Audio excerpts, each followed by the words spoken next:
সুপ্রিয় শিক্ষার্থী, কৃষি বিশ্ববিদ্যালয় কলেজ কর্তৃক আয়োজিত অনলাইন ক্লাস ও সলভ প্রোগ্রামে আজকের হিসাব বিজ্ঞান ক্লাসে আমি জয়কুমার দে তোমাদের সবাইকে স্বাগতম জানাচ্ছি।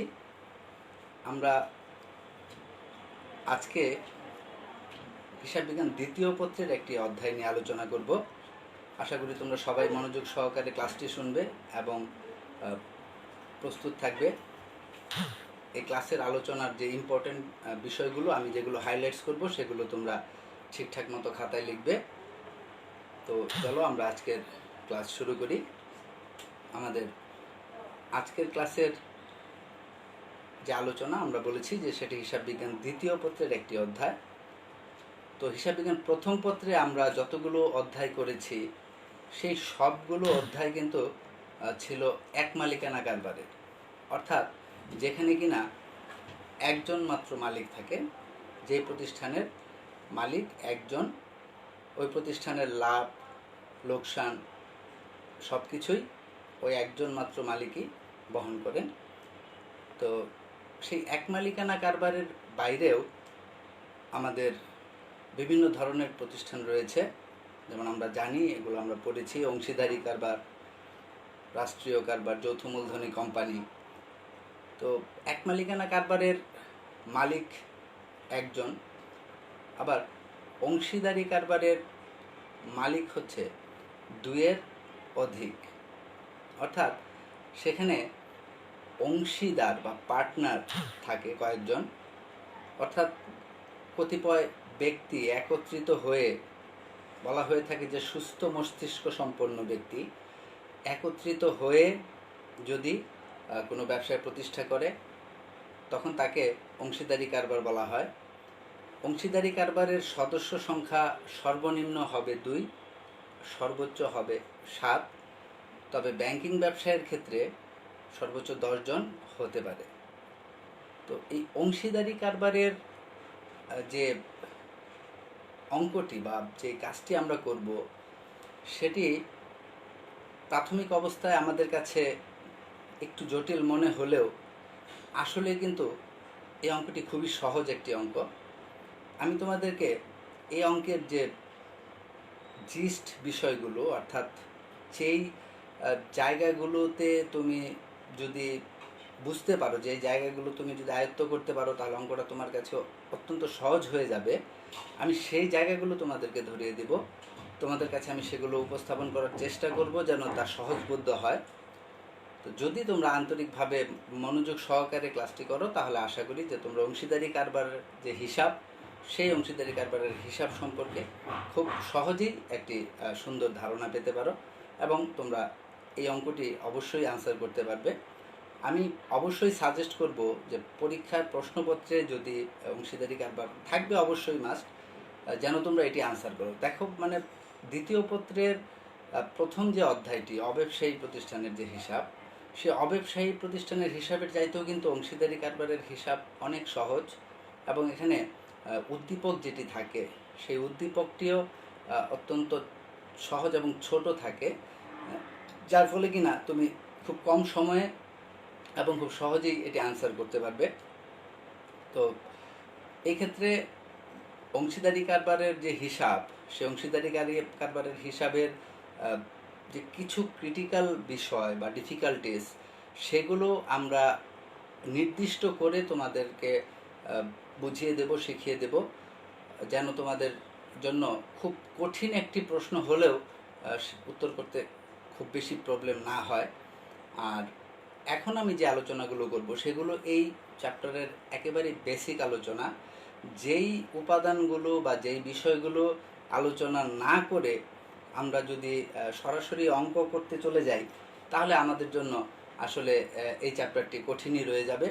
তো সেই জন্যই আমি চেষ্টা করব খুব সহজে, খুব ক্রোনোলজিক্যালি ধারাবাহিকভাবে যে তোমাদেরকে এই প্রত্যেকটি ছোট ছোট বিষয় যেগুলো অংশীদারি কারবারের হিসাবের ক্ষেত্রে অবশ্যই মনে রাখতে হবে, সেই বিষয়গুলো আমি বুঝিয়ে দেব। তো আমরা মূল আলোচনায় চলে যাই।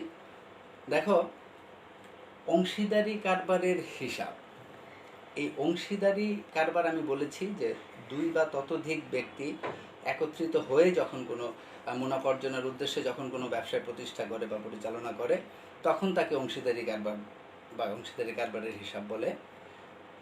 তোমাকে প্র্যাকটিক্যালি বুঝতে হবে, উপলব্ধি করতে হবে বা অনুধাবন করতে হবে যে বিষয়টা আসলে কেমন হয়।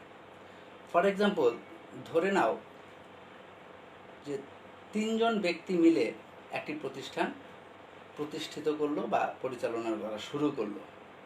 তাহলে তাদের কি করতে হবে সেক্ষেত্রে? যখন এক মালিকানা কারবারের ব্যাপার আসে, তখন দেখা যায় একজন মাত্র মালিক থাকে, তো উনিই কারবারটা শুরু করে এবং বাকি পরিচালনা কাজ উনিই করেন। তারপর উনি সেই প্রতিষ্ঠানের হিসাব নিকাশ সম্পন্ন করার পর যদি লাভ হয়, তাহলে সে উনি একাই ভোগ করেন। আবার যদি ক্ষতি হয়, তাহলে সেটি একাই উনি বহন করেন। তাহলে খুব সহজেই আমরা বুঝতে পারি, যখন অংশীদারি কারবার হবে, অর্থাৎ যেখানে মালিক একজন না 2 বা ততোধিক হবে, অর্থাৎ ধরো যদি 3 জন হয়ে থাকে, তাহলে ব্যাপারটা কি দাঁড়াবে? যে সেই ক্ষেত্রে প্রতিষ্ঠান শুরুতেই আমরা জানি মূলধন বিনিয়োগ করতে হয়।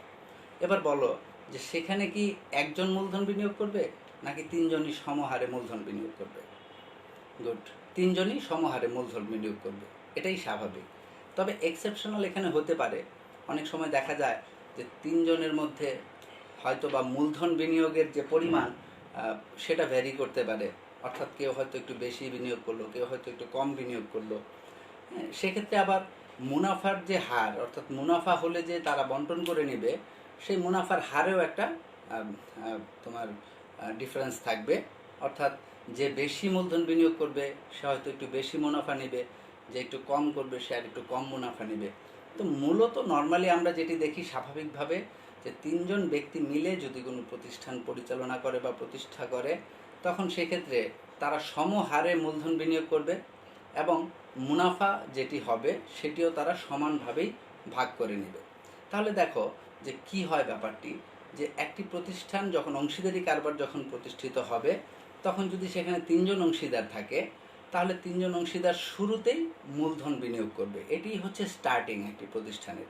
তাহলে তোমরা যখন অংশীদারি কারবারের হিসাবের একটি উদ্দীপক দেখবে একটি অঙ্কের, তখন দেখবে সে প্রথমেই বলা থাকবে যে 3 জন অংশীদারের নাম দিয়ে যে প্রত্যেকে এত টাকা করে মূলধন বিনিয়োগ করেছেন। তাহলে প্রথম গেল এই মূলধন বিনিয়োগের ব্যাপারটি। তাহলে 3 জন মূলধন বিনিয়োগ করলো।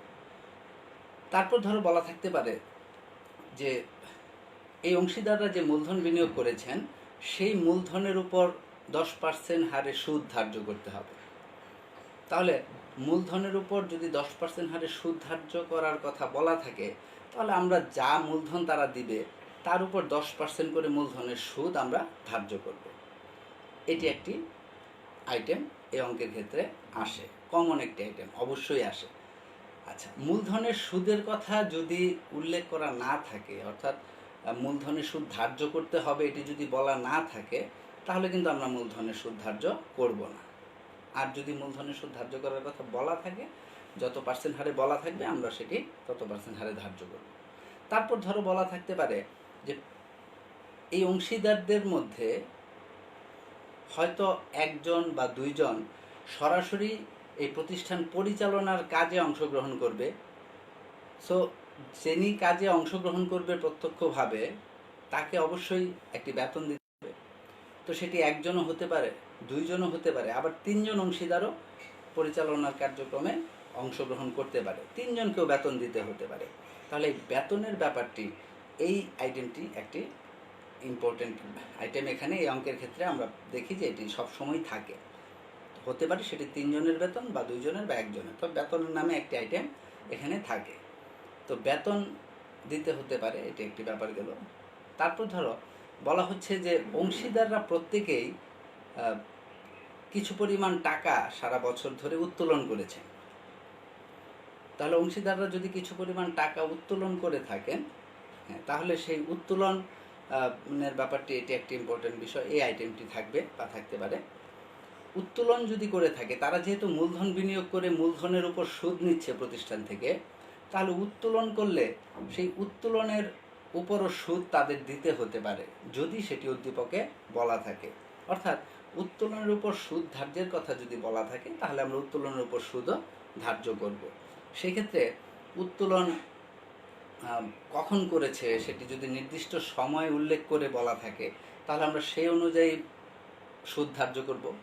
আবার যদি কিছু বলা না থাকে, যদি বলে সারা বছর ধরে উত্তোলন করেছে এত টাকা, অর্থাৎ কোনো সুনির্দিষ্ট সময়ের কথা উল্লেখ না থাকে, সেই ক্ষেত্রে আমরা 6 মাসের সুদ ধার্য করব। অর্থাৎ সারা বছর জুড়ে যদি কিছু কিছু করে উত্তোলন করে, তখন অ্যাভারেজে 6 মাসের সুদ ধার্য করতে হয়। আমরা আমাদের আলোচনার শেষ প্রান্তে উত্তোলনের সুদ সম্পর্কে আরও বিস্তারিত আলোচনা করব। আমি এখন জাস্ট তোমাদেরকে কিছু আইটেম সম্পর্কে ধারণা দিচ্ছি যে কি কি উদ্দীপকে কি কি বিষয় এখানে থাকে বা থাকতে পারে। তো উত্তোলন থাকতে পারে, উত্তোলনের সুদের কথা বলা থাকতে পারে। আবার ধরো কোনো অংশীদার কোনো বিশেষ কাজ করে তার উপর একটি কমিশন পেতে পারে, তাহলে অংশীদারদের প্রত্যেকেই পেতে পারে, অথবা অংশীদারদের মধ্যে 1 জন বা 2 জন কমিশন পেতে পারে। তাহলে কমিশনের একটি হিসাব বা আইটেম এখানে থাকতে পারে। অংশীদারদের মধ্য থেকে প্রতিষ্ঠানের প্রয়োজনে কোনো এক অংশীদার বা 2 জন অংশীদার হয়তো বা প্রতিষ্ঠানকে কিছু ঋণ দিতে পারে। তো যদি অংশীদাররা প্রতিষ্ঠানকে কোনো ধরনের ঋণ প্রদান করে, তাহলে সেই ঋণের উপর একটি সুদ থাকবে। এই ঋণের সুদের কথা যদি বলা নাও থাকে, তবু আমাদেরকে 6% হারে সুদ ধার্য করতে হবে ঋণের উপর। এটি কিন্তু একটা ইম্পর্টেন্ট বিষয়, মনে রাখতে হবে যে ঋণের সুদ, ঋণ বলা থাকলে, অংশীদাররা যদি ঋণ দিয়ে থাকে বা এখানে ঋণের কথা যদি উল্লেখ থাকে, বাইরে থেকেও যদি ঋণ নিয়ে থাকে, তাহলে অবশ্যই ঋণের উপর 6% হারে সুদ ধার্য করতে হবে। এখন সেই ঋণটি যখন নেওয়া হবে, সেই সময় অনুসারে সুদটা ধার্য করতে হবে। অর্থাৎ ধরো যদি বছরের মাঝামাঝি সময়ে ঋণ নেওয়া হয়, তাহলে 6 মাসের সুদ ধার্য করতে হবে। যদি বছরের শুরুতেই ঋণ নেয়, তাহলে 12 মাসের সুদ। যদি 2-3 মাস পর নেয়, তাহলে ওই হিসেব করে যত মাসের সুদ আসে তত। তবে 6% হারে, এটি নীতিমালায় বলা আছে যে ঋণের উপর 6% হারে সুদ ধার্য করতে হবে, সেটি উল্লেখ না থাকলেও, যে ঋণের সুদ দিতে হবে সেটি উল্লেখ না থাকলেও 6% হারে সুদ ধার্য করতে হবে। ক্লিয়ার কথাটি? তারপর উত্তোলনের সুদ আমি বলেছি। পণ্য উত্তোলন, অংশীদাররা পণ্য উত্তোলন করতে পারে। পণ্য যদি উত্তোলন করে অংশীদাররা, এক্ষেত্রে তোমাদেরকে একটি কথা আমি বলে রাখছি, এটি অবশ্যই মনে রাখবে, এটি হাইলাইটস করার মতো বিষয়, ইম্পর্টেন্ট বিষয়, যে এক মালিকানা কারবারে যখন মালিক প্রতিষ্ঠান থেকে নিজের প্রয়োজনে পণ্য উত্তোলন করে, তখন কিন্তু সেই পণ্য উত্তোলনটিকে আমরা কিন্তু মালিকের উত্তোলনের সাথে যোগ করি, কিন্তু এটিকে আমরা কিন্তু প্রতিষ্ঠানের কোনো আয় হিসাবে দেখাই না। কেন দেখাই না?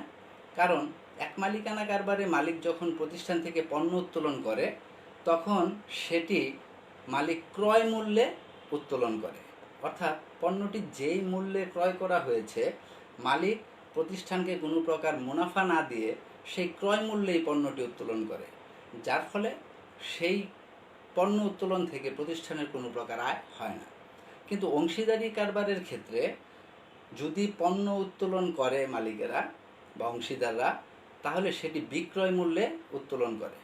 অর্থাৎ ধরো 10 টাকা দামের যে পণ্য ক্রয় করা হয়েছে 10 টাকায়, আমরা সেটি স্বাভাবিকভাবে বিক্রি করি 15 টাকায়। তাহলে এক মালিকানা কারবারের ক্ষেত্রে মালিক যখন উত্তোলন করে, তখন সেটি 10 টাকা মূল্যে উত্তোলন করে। কিন্তু অংশীদারি কারবারের ক্ষেত্রে মালিক যখন সেটি উত্তোলন করবে বা অংশীদাররা উত্তোলন করবে, তখন সেটি 15 টাকায় উত্তোলন করবে। তাহলে যদি 15 টাকায় উত্তোলন করে অংশীদাররা, তাহলে প্রতিষ্ঠান কিন্তু এক প্রকার সেই পণ্যটি বিক্রি করলো, তাই না? মালিকের কাছে বা অংশীদারদের কাছে যদি 15 টাকায় পণ্যটি যায়, তাহলে কি হলো? প্রতিষ্ঠান কিন্তু সেই পরিমাণ পণ্য আসলে বিক্রয় করলো, কারণ এই টাকাটি মালিক উত্তোলন করলেও পরবর্তীতে মূলধনের সাথে এটিকে সমন্বয় করা হবে, অর্থাৎ মালিকের মূলধন থেকে কেটে নেওয়া হবে। তার মানে কিন্তু প্রতিষ্ঠান এখানে পণ্য বিক্রয়ই করলো। আমরা যেমন ধারে পণ্য বিক্রয় করি, এটিও অনেকটা এরকমই, যে মালিকের কাছে পণ্যটি গেল কিন্তু সেটি বিক্রয় মূল্যে গেল। সো এখানে কিন্তু আমি পণ্যটি যে মালিক উত্তোলন করলো, তাতে করে আমাদের প্রতিষ্ঠানে কিন্তু একটি আয় হলো। এই কারণে এই পণ্য উত্তোলনটিকে কিন্তু এই অংশীদারি কারবারের হিসাবে আয় হিসাবে দেখানো হবে। তো আমরা একটু পরে আবারও এই ব্যাপারে আসবো, আলোচনা করব।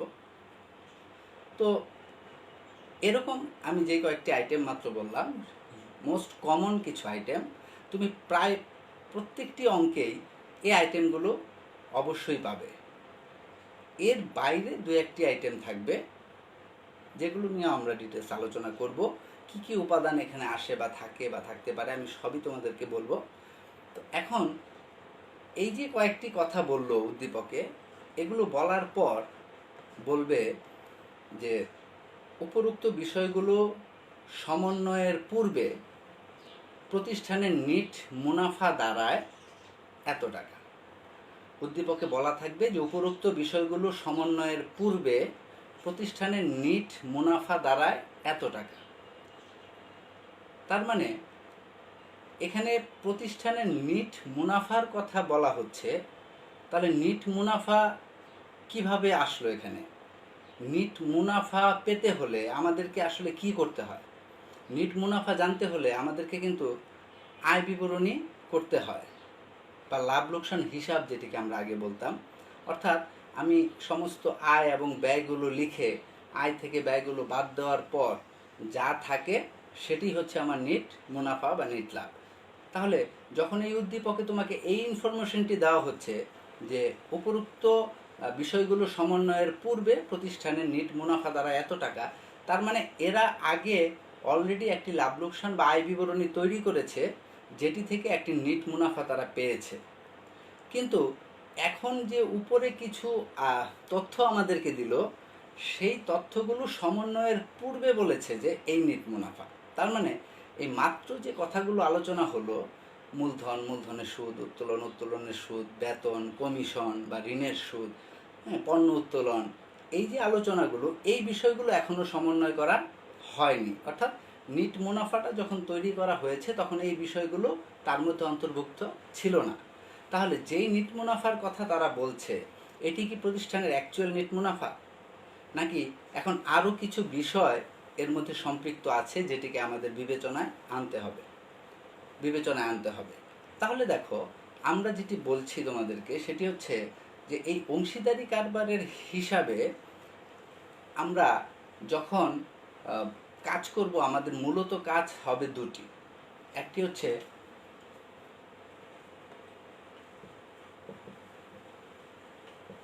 লাভ লোকসান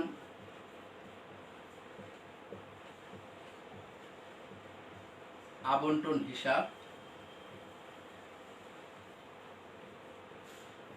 দুই হচ্ছে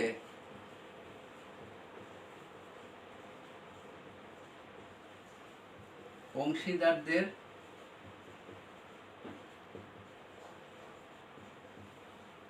মূলধন হিসাব। আমি তোমাদেরকে একেবারে শুরু থেকে শেষ পর্যন্ত পুঙ্খানুপুঙ্খভাবে খুঁটিনাটি যা বিষয় আছে আমি সবগুলো বিষয় ডিটেলস তোমাদেরকে বলবো, যেন তোমরা সহজেই ব্যাপারটি উপলব্ধি করতে পারো এবং খুব স্পষ্টভাবে বিষয়টি বুঝতে পারো। দেখো, তাহলে এই অঙ্কে আমাদের মূলত দুটি পার্ট করতে হবে। প্রথম যে অংশটি সেটি হচ্ছে লাভ লোকসান আবন্টন হিসাব, দ্বিতীয় হচ্ছে অংশীদারদের মূলধন হিসাব। এখন দেখো, প্রথম যে অংশটি করব আমরা লাভ লোকসান আবন্টন হিসাব। লাভ লোকসান হিসাব না, কিন্তু লাভ লোকসান আবন্টন হিসাব। আমি তোমাদেরকে বলেছি যে আমাদের উদ্দীপকে যে তথ্যটি দেওয়া আছে যে নিট মুনাফার পরিমাণ দাঁড়ায় এত টাকা, যে উপরোক্ত বিষয়গুলো সমন্বয়ের পূর্বে। এখন লক্ষ্য করো, আমি একটু আগে যে উদ্দীপক একটি আলোচনা করলাম তোমাদের সাথে যে কি কি আইটেম থাকতে পারে, সেখানে কি কি ছিল? মূলধন ছিল, মূলধনের সুদ ছিল, উত্তোলন ছিল, উত্তোলনের সুদ ছিল, বেতন ছিল, কমিশন ছিল, ঋণের সুদ ছিল, ঋণ ছিল, তারপর পণ্য উত্তোলন ছিল। তারপর বলল যে এগুলো সমন্বয়ের পূর্বে নিট মুনাফা দ্বারা এত টাকা। তো আমরা বলেছি এখানে যেহেতু এই বিষয়গুলো সমন্বয় করা হয়নি, তাহলে যে নিট মুনাফার কথা বলা হয়েছে, অর্থাৎ তারা পূর্বেই যে লাভ লোকসান হিসাব বা আয় বিবরণী তৈরি করে একটি নিট মুনাফার তথ্য আমাদেরকে দিয়েছে, সেটি আসলে আমাদের প্রকৃত নিট মুনাফা নয়। এখানে আরও কিছু বিষয় সমন্বয় করতে হবে। তাহলে তোমাকে এই লাভ লোকসান আবন্টন হিসাব যেটি, এই লাভ লোকসান আবন্টন হিসাবে এই কাজটি করতে হবে যে যেই নিট মুনাফাটি এখানে দেয়া আছে, আমরা লাভ লোকসান আবন্টনে সেই নিট মুনাফাটি লিখব। নিট মুনাফাটি আমরা লিখে সেখানে আরও যদি কোনো আয় থাকে আমাদের উপরের সমন্বয়ে বা উদ্দীপকে, তাহলে সেই আয়গুলো নিট মুনাফার সাথে যোগ করব। আর যদি কোনো ব্যয় থাকে তাহলে সেটি সেই নিট মুনাফা থেকে বাদ দিব। তোমরা ভালো করেই জানো যে আয় বিবরণী বা লাভ লোকসান হিসাবে কি আসে আসলে? শুধুমাত্র আয় এবং ব্যয়, শুধুমাত্র আয় এবং ব্যয়। তার উপরে উদ্দীপকে আমি যে আইটেমগুলোর কথা তোমাদেরকে বলেছি তার সবই কি আয় এবং ব্যয় ছিল? না, এটা তোমরা খুব ভালো করেই জানো। যেমন প্রথম ছিল মূলধন, সেটি কি আয় বা ব্যয়? না, সেটি আয় বা ব্যয় নয়। তাহলে কি মূলধনটা এই লাভ লোকসান আবন্টন হিসাবে আসবে না। কিন্তু মূলধনের সুদ যেটি, সেটি প্রতিষ্ঠানের জন্য একটি ব্যয়, কারণ মূলধনের সুদটা অংশীদারদেরকে দিতে হবে, তাহলে প্রতিষ্ঠান থেকে এটি চলে যাবে, এটি প্রতিষ্ঠানের জন্য একটি ব্যয়। তার মানে এই মূলধনের সুদ যে আইটেমটি, এটি লাভ লোকসান আবন্টন হিসাবে আসবে। লাভ লোকসান আবন্টন হিসাবে দুটো দিক থাকবে, একটি হচ্ছে ডেবিট দিক আর একটি হচ্ছে ক্রেডিট দিক। তো আমরা জানি যে ডেবিট দিকে আমরা খরচগুলো লিখব এবং ক্রেডিট দিকে আমরা আয়গুলো লিখব। এই জন্য প্রথমেই লাভ লোকসান আবন্টনে আমরা যেই কাজটি করব সেটি হচ্ছে ক্রেডিট পাশে আয় যেহেতু ক্রেডিট হয়, প্রথমেই আমরা ক্রেডিট পাশে নিট মুনাফা যেটি তথ্য দেয়া আছে উদ্দীপকে, সেই নিট মুনাফাটি আমরা লিখে ফেলব। নিট মুনাফাটি আমরা লিখব যে লাভ লোকসান হিসাব হতে আনিত, অর্থাৎ এই নিট মুনাফাটি কোত্থেকে এসেছে? লাভ লোকসান হিসাব থেকে এসেছে। তাহলে আমরা ক্রেডিট পাশে প্রথমেই সেই নিট মুনাফাটি লিখব। তারপর ডেবিট পাশে আমাদের থাকবে কি? ব্যয়ের জন্য ঘর, অর্থাৎ ব্যয় যদি থাকে উদ্দীপকে তাহলে এই পাশে লিখব, আর যদি আয় থাকে তাহলে সেই নিট মুনাফার নিচে লিখব। এবার দেখো, প্রথম যে আইটেমটি আমরা বলেছি মূলধন, সেটি আয় বা ব্যয় নয়, সেটি এক প্রকার দায় বা মালিকানা সত্ত্ব, এই জন্য এটি এখানে আসবে না লাভ লোকসান আবন্টনে। দ্বিতীয় যে আইটেমটি বলেছিলাম মূলধনের সুদ, তাহলে সেই মূলধনের সুদটি হচ্ছে প্রতিষ্ঠানের জন্য ব্যয়, তাহলে এটি লাভ লোকসান আবন্টনে আসবে। কোথায় আসবে? ডেবিট পাশে, যেহেতু এটি ব্যয়। তাহলে ডেবিট পাশে আসা মানেই কিন্তু কি? সেই নিট মুনাফা থেকে মাইনাস হয়ে যাওয়া। তারপর আমরা কি বলেছিলাম? উত্তোলনের সুদ। তো উত্তোলনের সুদটা কি? প্রতিষ্ঠানের জন্য আয়, কারণ অংশীদাররা যে উত্তোলন করবে তার উপর সুদ প্রদান করবে, তাহলে সুদটা পাবে প্রতিষ্ঠান, তাহলে এটি আয় প্রতিষ্ঠানের জন্য। আর সেই কারণেই সেই উত্তোলনের সুদ যে আইটেমটি, সেটি যাবে লাভ লোকসান আবন্টন হিসাবে ক্রেডিট পাশে। তো ক্রেডিট পাশে আমরা লিখব নিট মুনাফার নিচে উত্তোলনের সুদ। আবার উত্তোলন যে শব্দটি, উত্তোলন যে আইটেমটি, সেই উত্তোলন আইটেমটি আয় বা ব্যয় নয়, এটি কি করা হয়? মূলধনের সাথে সমন্বয় করা হয়, কাজেই এটি লাভ লোকসান আবন্টন হিসাবে আসবে না, এটি মূলধনের সাথে যাবে, অংশীদারদের মূলধন হিসাবে। তারপর আমরা বলেছিলাম বেতনের কথা। বেতন প্রতিষ্ঠানের জন্য কি? একটি ব্যয়, খুবই সহজ একটি বিষয়, তোমরা সবাই জানো। তো বেতন যেহেতু ব্যয়, তাহলে এই বেতনটি কোথায় আসবে? লাভ লোকসান আবন্টনের ডেবিট পাশে আসবে। তারপর আমরা বলেছিলাম কমিশনের কথা। তো কমিশন হচ্ছে একটি ব্যয় প্রতিষ্ঠানের জন্য, তাহলে এই লাভ লোকসান আবন্টনে যে কমিশন থাকবে সেটি আমরা ডেবিট পাশে লিখব। এখানে লাভ লোকসান আবন্টন হিসাব যখন আমরা করছি, মনে রাখতে হবে এটি কিন্তু প্রতিষ্ঠানের পয়েন্ট অফ ভিউ থেকে চিন্তা করতে হবে, যে লাভ লোকসান আবন্টনটা যখন আমি করছি তখন আমি প্রতিষ্ঠানের পক্ষ থেকে লাভ লোকসান আবন্টন করছি। উদ্দেশ্য কি? উদ্দেশ্য হচ্ছে প্রকৃত নিট লাভটি নির্ণয় করে সেটি আমরা অংশীদারদের মধ্যে বন্টন করে দেখাবো। কোথায়? লাভ লোকসান আবন্টন হিসাবে।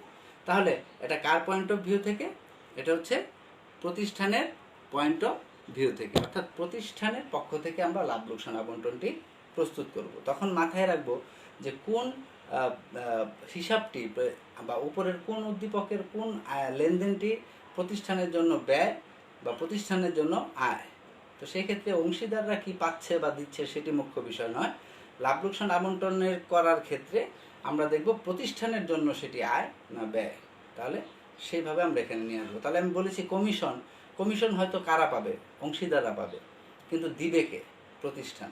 তাহলে প্রতিষ্ঠানের জন্য একটি ব্যয়, এই জন্য কমিশনটা লাভ লোকসান আবন্টন হিসাবে ডেবিট দিকে আসবে। তারপর আমি বলেছিলাম ঋণের কথা।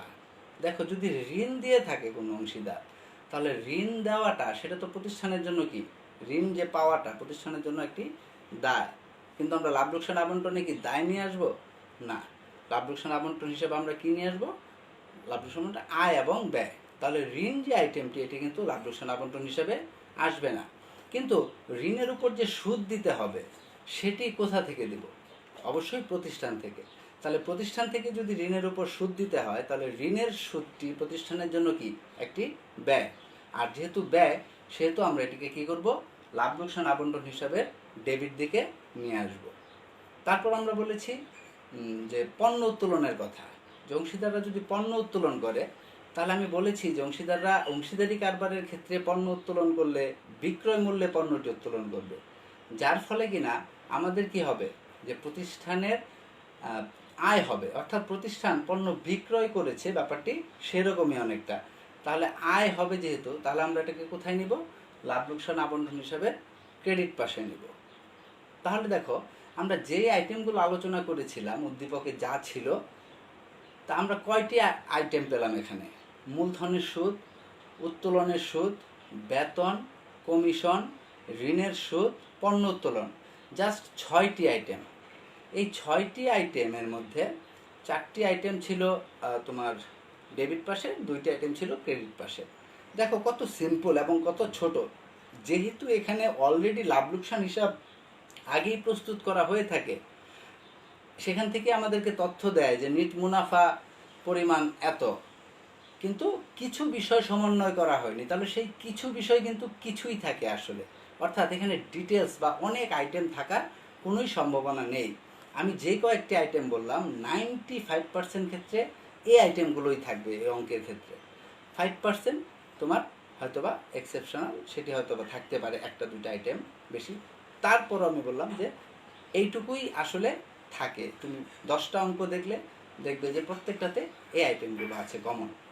আচ্ছা, যাই হোক, তাহলে দেখো আমরা কি করলাম, যে উপরের উদ্দীপকে আমরা দেখলাম যে আইটেমগুলো ছিল তার মধ্যে আয় ব্যয়ের আইটেম ছিল 6টি।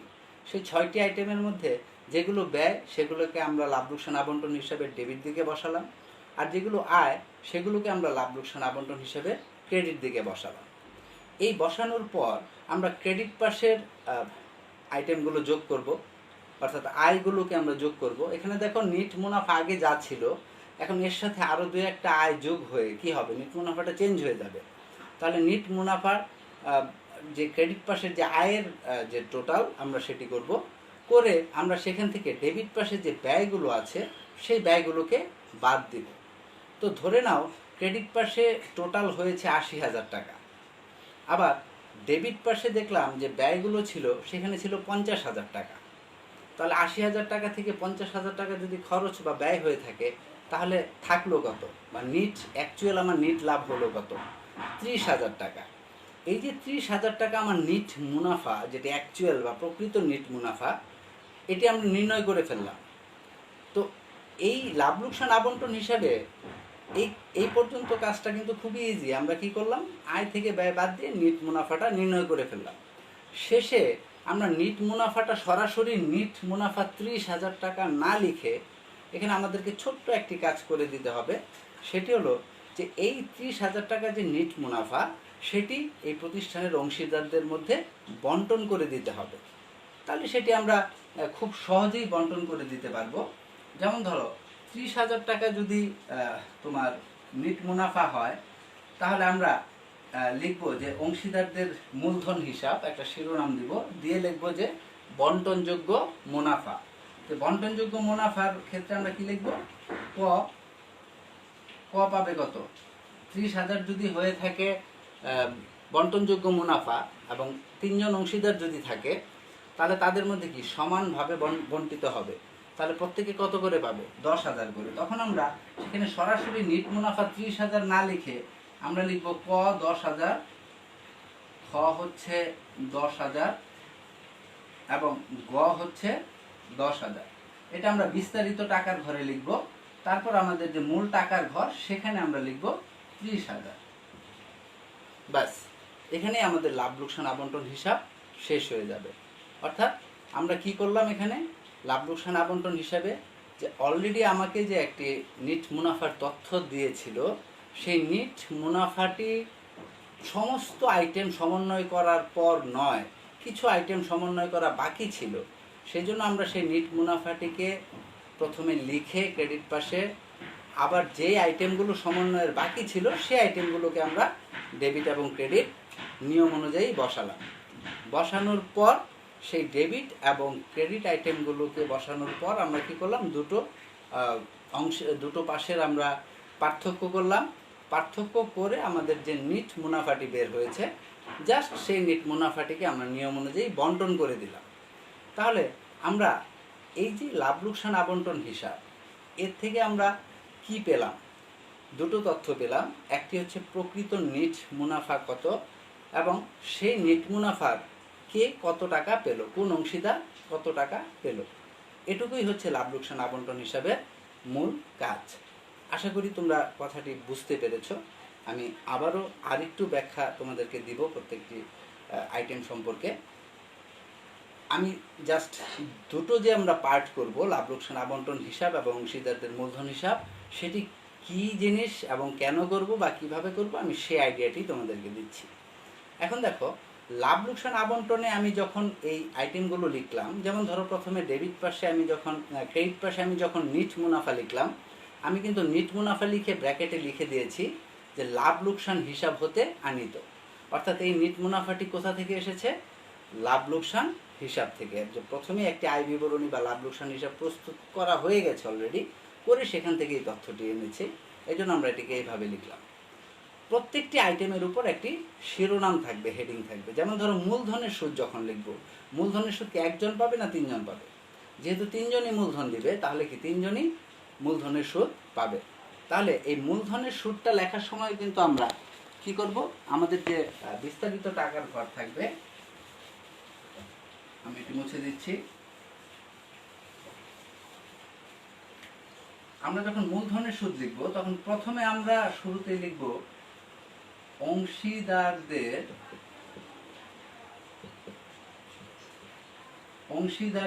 মূলধন হিসাব।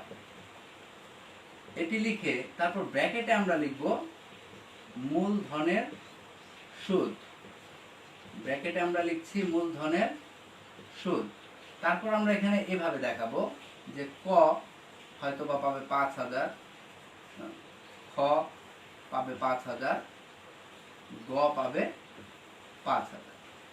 তাহলে এটা বিস্তারিত টাকার ঘরে থাকবে। আর মোট যে টাকার ঘর আমাদের, সেখানে আমরা লিখব 15,000। তাহলে দেখো প্রিয় শিক্ষার্থী, এখানে বিষয়টা কি, যে আমরা তো মূলধনের সুদটাই লিখলাম, কিন্তু এখানে মূলধনের সুদটাকে ব্র্যাকেটে লিখলাম আর উপরে শিরোনাম কি দিলাম, অংশীদারদের মূলধন হিসাব।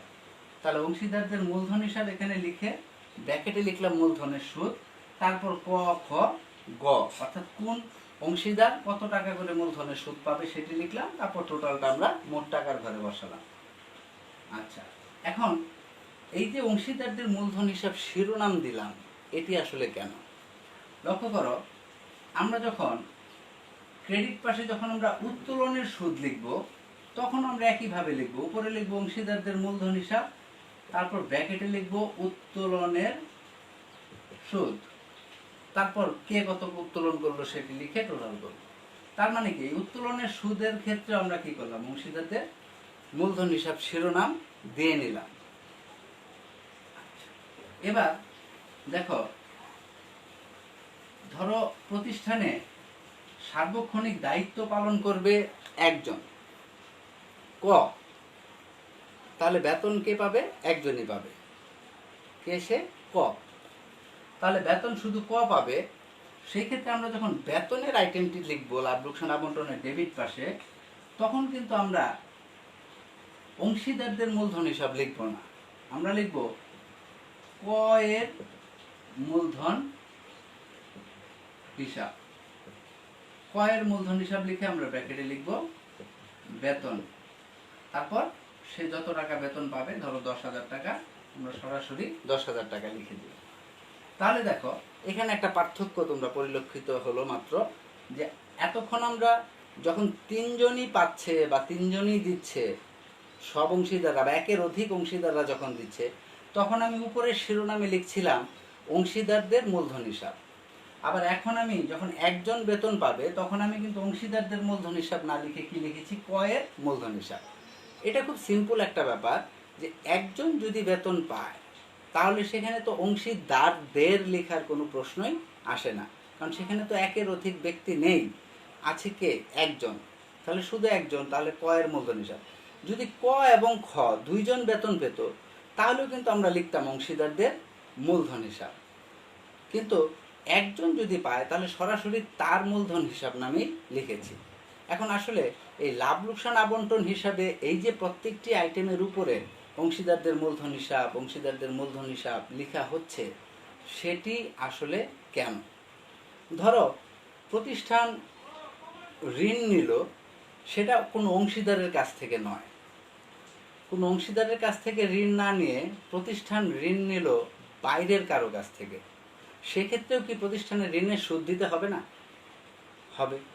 তাহলে সেই ঋণের সুদ যখন আমরা লিখব লাভ লোকসান আবন্টনের ডেবিট পাশে, তখন আমরা কিভাবে লিখব দেখো, তখন আমরা এইভাবে লিখব যে ঋণের সুদ 1500 টাকা, সরাসরি লিখে দিলাম ঋণের সুদ 1500 টাকা, অর্থাৎ এর উপরে কোনো শিরোনাম নেই, এর উপরে অংশীদারদের মূলধন হিসাব নামে কোনো কথা নেই। তাহলে আসো আমরা জেনে নিই যে কেন আসলে এই বিষয়টি। আমরা অনেক অঙ্ক মুখস্থ করে ফেলি, আমরা মুখস্থ যখনই করব তখন অবশ্যই আমাদের কোথাও না কোথাও ভুল থেকে যাবে, কারণ যখন নিয়ম দিয়ে শিখবে তখন তুমি 100% পারফেক্টলি শিখতে পারবে, সেখানে অ্যাকুরেসি থাকবে 100%। কিন্তু মুখস্থ করলে সেই মুখস্থ বিদ্যা দিয়ে তোমার সব ক্ষেত্রে সেটা প্রযোজ্য হবে না, কোনো না কোনো ব্যতিক্রমতার ক্ষেত্রে তোমার সেই ভুলটি হয়েই যাবে বা রয়েই যাবে, তাহলে সেক্ষেত্রে তুমি কখনোই 100% ভালোভাবে শিখতে পারবে না। তো দেখো অংশীদারদের মূলধন হিসাব আমরা কেন লিখি। আমরা লাভ লোকসান আবন্টন হিসাবের ব্যাপারটা মোটামুটি ধারণা করতে পেরেছি আশা করি।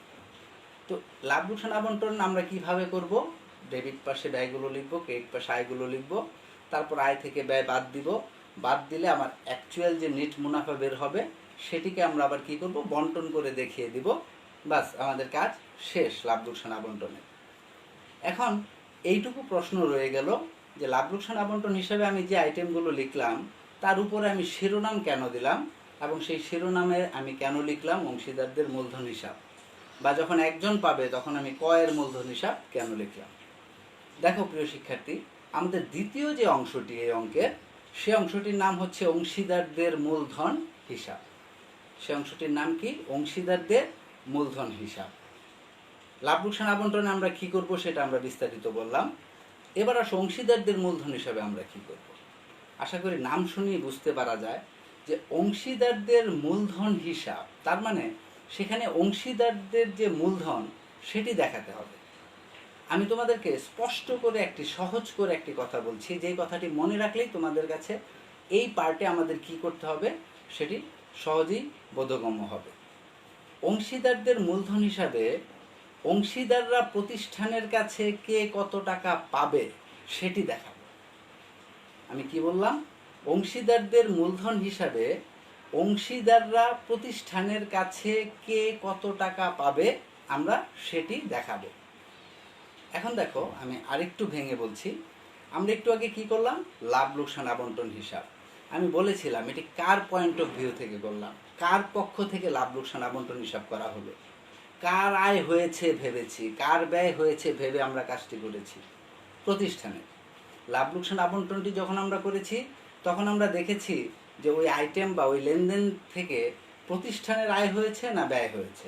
প্রতিষ্ঠানের ব্যয় হলেই আমরা সেটিকে লাভ লোকসান আবন্টনে এনেছি ডেবিট পাশে, আয় হলেই সেটিকে ক্রেডিট পাশে নিয়েছি। এবার আমরা যে পার্টটি করব সেটির নামই হচ্ছে অংশীদারদের মূলধন হিসাব। এবার তোমার পয়েন্ট অফ ভিউটা আসবে কোথায়? অংশীদারদের পক্ষ থেকে, অর্থাৎ অংশীদাররা কে কত টাকা পাবে প্রতিষ্ঠানের কাছে, এটি আমরা দেখাবো এই অংশীদারদের মূলধন হিসাবে। খুব সিম্পল একটি ব্যাপার, খুব সহজ। একটু আমার কথা মনোযোগ দিয়ে শোনো, তাহলেই ক্লিয়ার হয়ে যাবে। ধরো আমরা এখানে যে অঙ্কটি শুরুতে আমরা দেখলাম, উদ্দীপকে 3 জন অংশীদারই কি করেছে? মূলধন বিনিয়োগ করেছে। প্রথমে কত করে? ধরো 50,000 টাকা করে। তাহলে 50,000 টাকা করে যে তারা মূলধন বিনিয়োগ করলো, শুধু এই পর্যন্তই যদি থাকে বিষয়টি, তাহলে আমি প্রশ্ন রাখলাম তোমাদের কাছে যে অংশীদাররা কে কত টাকা পাবে প্রতিষ্ঠানের কাছে। স্বাভাবিকভাবেই তোমাদের উত্তর আসবে 50,000 টাকা করে পাবে। তাহলে অংশীদারদের মূলধন হিসাবে আমি যে ছকটি করব, সেই ছকে আমি লিখব তারিখ, বিবরণ, তারপর ক, খ, গ, অর্থাৎ 3 জন অংশীদারের নাম। ঠিক এইভাবে আমরা কাজটি করব। এখানেও দুটি পার্ট থাকবে, যে তারিখ, বিবরণ, ক, খ, গ। আবার এখানেও তারিখ, বিবরণ, ক, খ, গ।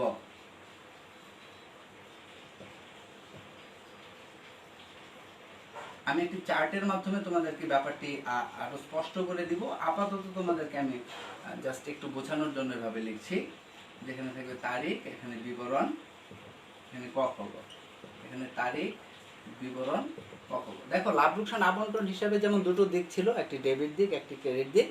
এখানে আমাদের দুটো দিক আছে, হ্যাঁ, একটি ডেবিট, একটি হচ্ছে ক্রেডিট। এই অংশের এই পার্টের নাম কি? অংশীদারদের মূলধন হিসাব। তাহলে এই যে অংশীদারদের মূলধন হিসাব, আমরা কি বলেছি? যে অংশীদাররা কে কত টাকা পাবে সেটি আমরা এখানে দেখাবো। তাহলে বলো, অংশীদারদের মূলধন হিসাবে প্রথমে যে আইটেমটি আমরা লিখব সেটি কি? অংশীদারদের মূলধন, প্রারম্ভিক যে মূলধন তারা বিনিয়োগ করেছিল সেটি। এবার বলো, মূলধন কোন দিকে যায়? ডেবিট দিকে না ক্রেডিট দিকে? স্বভাবতই আমরা জানি মূলধন ক্রেডিট দিকে যায়। তাহলে আমরা প্রথমেই যে আইটেমটি লিখবো এখানে, ধরো ব্যালেন্স বিডি নামে লিখলাম, যে প্রত্যেকেই যে মূলধন দিয়েছে সেটি। ক 50,000 আমি সংক্ষেপে লিখলাম, খ 50,000, গ হচ্ছে 50,000। তাহলে এইটুকু থেকে কি বোঝা যাচ্ছে?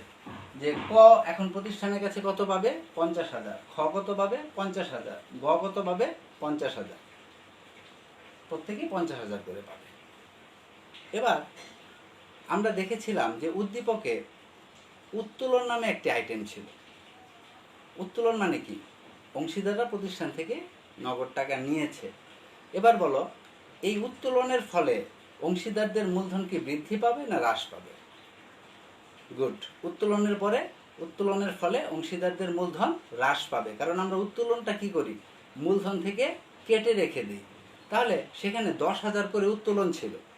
তাহলে 10,000 করে যদি উত্তোলন থাকে, তাহলে দেখো উত্তোলন ডেবিট হয় না ক্রেডিট হয়? ডেবিট হয়। তাহলে আমরা উত্তোলনটাকে এই পাশে লিখব। ধরো তারিখ দিয়ে আমরা লিখলাম উত্তোলন কত? 10,000, 10,000, 10,000। এবার বলো যে অংশীদারদের মূলধন কত করে থাকলো, অর্থাৎ অংশীদাররা কে কত টাকা করে পাবে প্রতিষ্ঠানের কাছে? ক পাবে 40,000, খ পাবে 40,000, গ পাবে 40,000। কারণ তাদের 50,000 টাকা করে যে মূলধন বিনিয়োগ ছিল, সেখান থেকে তারা 10,000 করে উত্তোলন করেছিল, যেটিকে আমরা বাদ দিয়ে দিয়েছি। তাহলে এই 50,000 এটাকে যদি আমরা এখন ব্যালেন্স করি, তাহলে কি বের হবে? 40,000, 40,000, 40,000 করে বের হবে। তার মানে দেখো, আমরা যেই আইটেমগুলো আমাদের ছিল উদ্দীপকে, সেই আইটেমগুলোর মধ্যে থেকে যা কিছু মূলধনকে বৃদ্ধি করবে সেগুলো আমরা এখানে লিখব ক্রেডিট পাশে। অর্থাৎ আমি বলেছি শুরুতে একটি কথা মাথায় রাখতে, যে অংশীদাররা প্রতিষ্ঠানের কাছে কে কত টাকা পাবে এটি আমরা নির্ণয় করব অংশীদারদের মূলধন হিসাবে। তাহলে যা কিছু অংশীদারদের মূলধনকে বৃদ্ধি করবে তা আমরা লিখব ক্রেডিট পাশে, আর যা কিছু অংশীদারদের মূলধনকে হ্রাস করবে তা আমরা লিখব হচ্ছে ডেবিট পাশে। যেমন উত্তোলন গেল, তারপর কি ছিল? মূলধনের সুদ। দেখো এই যে মূলধনের সুদ, তারপর উত্তোলনের সুদ, তারপর পণ্য উত্তোলন, তারপর বেতন, তারপর কমিশন, তারপর ঋণের সুদ, তারপর সেখানে একটি মুনাফা নির্ণয় হয়েছিল। এই আইটেমগুলো ছিল কোথায়? লাভ লোকসান আবন্টন হিসাবে। এগুলোকে আমরা কোথায় নির্ণয় করে দেখিয়েছি? লাভ লোকসান আবন্টন হিসাবে।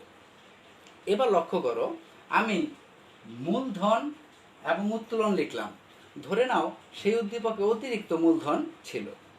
তো অতিরিক্ত মূলধন যদি থাকে, একজন অংশীদার যদি অতিরিক্ত মূলধন দিয়ে থাকে, তাহলে আমরা কিন্তু এখানে অতিরিক্ত মূলধনটিও লিখে দিব যে অতিরিক্ত মূলধন। ধরো সবাই দিতে পারে, আবার একজন দুইজনও দিতে পারে। তাহলে যদি সবাই দিয়ে থাকে তাহলে 5 5 5 5,000 করে ধর। তাহলে এটা কি? অতিরিক্ত মূলধনটা কি করবে? মূলধনকে বৃদ্ধি করবে, বাড়াবে। তাহলে আমরা এটাকে কোথায় লিখব? এই পাশে লিখব। তাহলে আমরা এই পাশে লিখলাম অতিরিক্ত মূলধন 5 5 করে। এই দুইটি আইটেম অর্থাৎ মূলধন, অতিরিক্ত মূলধন এবং উত্তোলন, এটি লেখার পর বাকি যা কিছু আছে সব কিন্তু আমরা কোথায় লিখেছি? লাভ লোকসান আবন্টন হিসাবে। তো লাভ লোকসান আবন্টন হিসাবে লক্ষ্য করো, আমরা যখন মূলধনের সুদ লিখেছিলাম তখন একটু আগে আমি বলেছিলাম যে তার উপর একটি শিরোনাম দিয়েছিলাম। শিরোনামটি কি ছিল? অংশীদারদের মূলধন হিসাব। দ্যাট মিনস ওটি একটি ইন্ডিকেটর ছিল। ওই যে অংশীদারদের মূলধন হিসাব লিখে তারপর ব্র্যাকেটে মূলধনের সুদ লিখেছিলাম, দ্যাট মিনস সেটি বোঝাচ্ছিল যে এই মূলধনের সুদটা কোথায় যাবে? অংশীদারদের মূলধন হিসাবে যাবে। ওই শিরোনামটি এটি বোঝাচ্ছিল আমাদেরকে যে মূলধনের সুদটা কোথায় যাবে? অংশীদারদের মূলধন হিসাবে যাবে। তারপর দেখো উত্তোলনের সুদ, সেটির মাথাতেও বা শিরোনামে আমরা কি লিখেছিলাম? অংশীদারদের মূলধন হিসাব। তার মানে উত্তোলনের সুদ যে আইটেমটি, এটিও কোথায় যাবে? অংশীদারদের মূলধন হিসাবে যাবে। এখন তুমি প্র্যাকটিক্যালি চিন্তা করো, তোমার কমন সেন্স দিয়ে ভাবো যে এই আইটেমগুলো ওইখানে যে ছিল, ক খ গ 3 জনের নামে ছিল, তাহলে ওই আইটেমগুলো কোনো না কোনোভাবে মূলধনকে প্রভাবিত করছে। লক্ষ্য করো বা বুঝো, উপলব্ধি করো যে ওই আইটেমগুলো মূলধনকে প্রভাবিত করছে কিনা। যেমন ধরো মূলধনের সুদ ধার্য করতে হবে, তার মানে কি? যে মূলধনের সুদ দিতে হবে, দেওয়া কিন্তু এখনো হয়নি। তাহলে মূলধনের সুদ যে দিতে হবে, কে পাবে মূলধনের সুদ? অংশীদাররা পাবে। তাহলে এই মূলধনের সুদটা অংশীদারদের মূলধনকে কি বাড়াবে না কমাবে? নিঃসন্দেহে বাড়াবে। ধরো মূলধনের সুদ যদি তারা পেয়ে থাকে 1,000 টাকা করে, তাহলে কি হবে? তাদের মূলধন ছিল 50,000 টাকা করে, এখন আরও 1,000 টাকা করে তারা পাবে। তাহলে এটি কি অংশীদারদের মূলধনকে বাড়াচ্ছে? তাহলে মূলধনের সুদটা কি হবে? ক্রেডিট পাশে যাবে। তখন আমরা এখানে লিখব লাভ লোকসান আবন্টন হিসাব। আমরা এখানে লিখব লাভ লোকসান আবন্টন হিসাব, লিখে একটা কোলন দেব। এই লাভ লোকসান আবন্টন হিসাব লিখে কোলন দিয়ে বাকি আইটেমগুলো এখানে লিখব। ঠিক এই পাশেও আমরা লিখব লাভ লোকসান আবন্টন হিসাব। লাভ লোকসান আবন্টন হিসাব লিখে আমরা কোলন দেব। কোলন দিয়ে এখন এই পাশে আমরা লিখব মূলধনের সুদ। লক্ষ্য করো যে এখানে আমরা শিরোনামে কি দিলাম? লাভ লোকসান আবন্টন হিসাব। তার মানে এই যে মূলধনের সুদ আইটেমটা, এটা কোথা থেকে আনা হচ্ছে? লাভ লোকসান আবন্টন থেকে। আবার লাভ লোকসান আবন্টনে আমি মূলধনের সুদের উপরে কি লিখেছিলাম? অংশীদারদের মূলধন হিসাব। তার মানে এটি কোথায় যাবে? অংশীদারদের মূলধন হিসাবে যাবে। তাহলে সেখানে আমরা বলেছি যে এই আইটেমটি অংশীদারদের মূলধন হিসাবে যাবে। আবার এখানে আমরা বলছি যে এই আইটেমটি লাভ লোকসান আবন্টন থেকে আনা হয়েছে। অর্থাৎ এটা একটা ক্রস চেক, যেন কোনোভাবেই সেটি বাদ না পড়ে যায় এবং একটা ইন্ডিকেশন থাকে এখানে, যে নির্দেশনা থাকে যে এটি ওইখানে যাবে। এবং এখানে আমি আবার বলে দিচ্ছি যে আইটেমটি ওইখান থেকে এসেছে। তাহলে দেখো মূলধনের সুদ অংশীদারদের মূলধনকে বৃদ্ধি করবে। তাহলে ওরা যদি 1,000 টাকা করে পায়, তাহলে আমি এখানে মূলধনের সুদ 1,000 টাকা করে লিখবো, কারণ তা অংশীদারদের মূলধনকে বাড়াচ্ছে। তারপর আইটেম ছিল উত্তোলনের সুদ। উত্তোলনের সুদ কে দিবে? অংশীদাররা দিবে।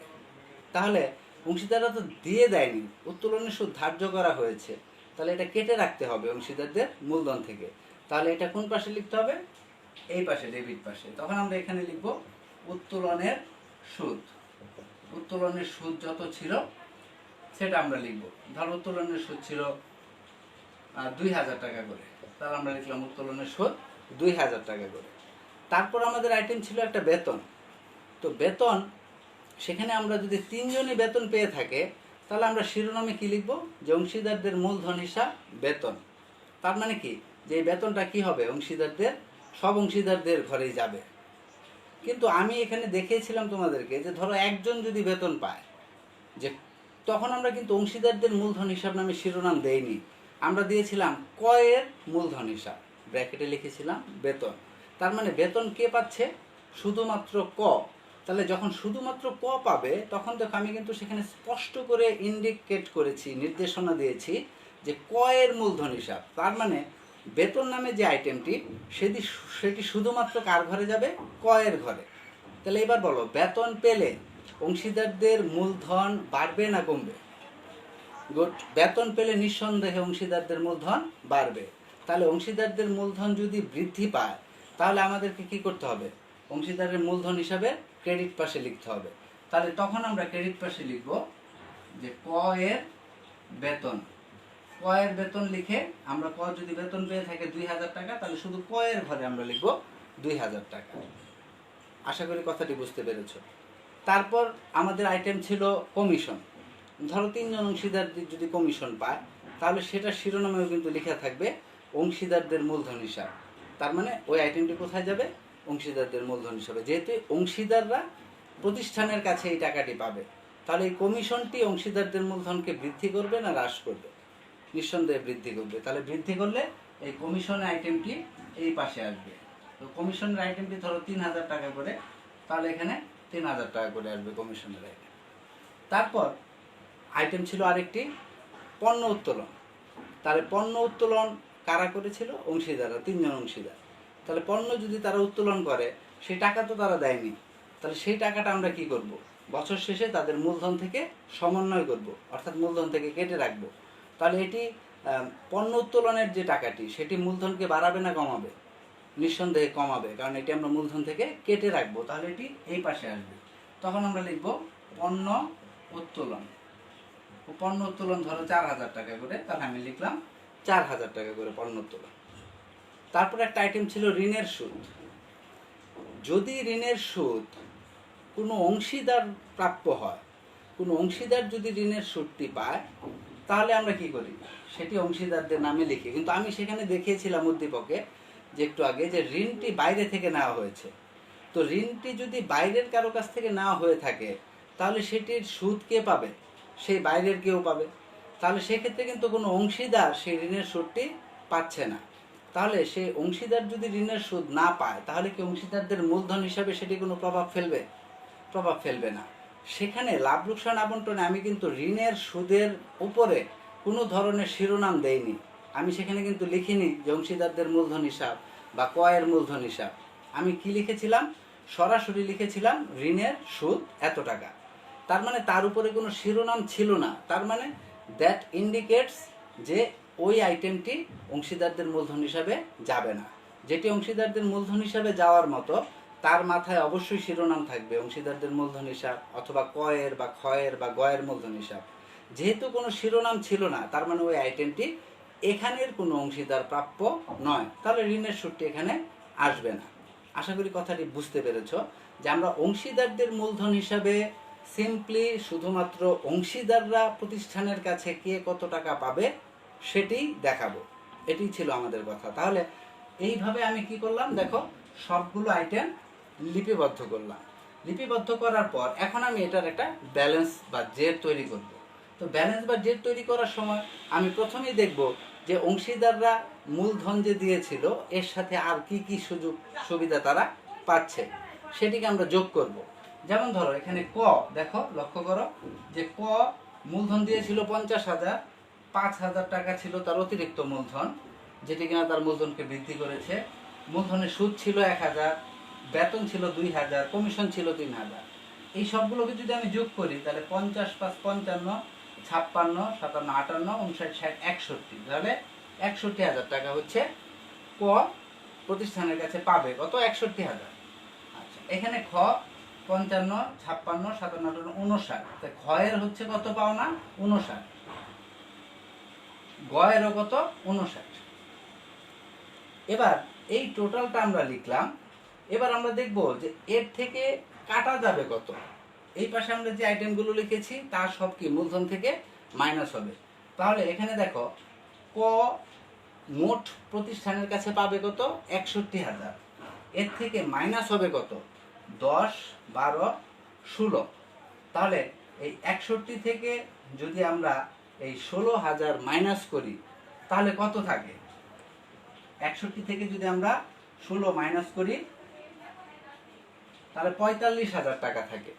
তাহলে কত থাকে? 45,000। খুব সিম্পলি দেখো যে ক পাবে কত? 61,000 প্রতিষ্ঠানের কাছে, আর প্রতিষ্ঠান তার কাছ থেকে কেটে রাখবে কত? 16,000। তাহলে 61,000 টাকা থেকে যদি 16,000 কেটে রাখে তাহলে ক প্রতিষ্ঠানের কাছে কত পাবে? 45,000 টাকা। লিখলাম 45,000।